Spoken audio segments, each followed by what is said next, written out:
Brad Studd's here for Modern Vintage Wrestling and Gimmick Tree Entertainment with the legendary Hall of Famer Mick Foley. Mick, the Bruiser Brody Cup comes your way this spring from Modern Vintage Wrestling here in the heart of the Carolinas. We're backstage at WrestleCade talking about the Bruiser Brody Cup. And Mick, would it be fair to say that Bruiser Brody was a big influence on you? No, it would not be fair to say. He was a huge influence on me.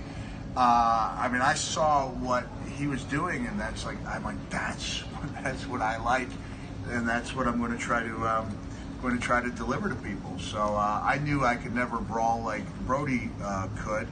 It didn't have that physical presence, didn't have that energy, and I knew I couldn't fly like Dynamite Kid did. But I was like, maybe I could be like a blend, use my body as a weapon.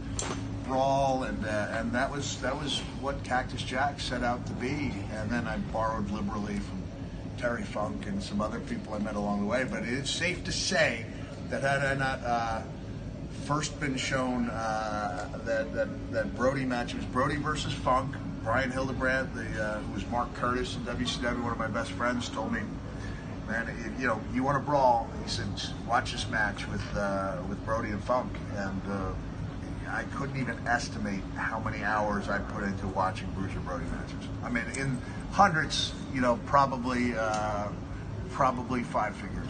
You've wrestled Hall of Famers, world champions. Is it safe to say that the match with Brody is the one that got away? It is the one that got away. And I was supposed to work with him in 1987, and there was a rumor that the checks were going to bounce, and my trainer didn't want Brody taking it out on me. I think we would have had a good match, personally. That's the one that got away. I wish I could have done that match. Well, Mick, we thank you so much for sitting down for a minute with us. Thank you for keeping Frank's legacy alive through things like these. You talk to a lot of people who consider themselves huge wrestling fans. You throw a name Brody at them and they draw a blank. And so it's through the effort of people like you that we keep these legacies alive. So I appreciate that, and I'm pretty sure Brody's family does as well. It's our honor. That's the whole idea behind Modern Vintage Wrestling. The best of yesterday, the best of today. The Bruiser Brody Cup comes your way this spring right here in the heart of the Carolinas.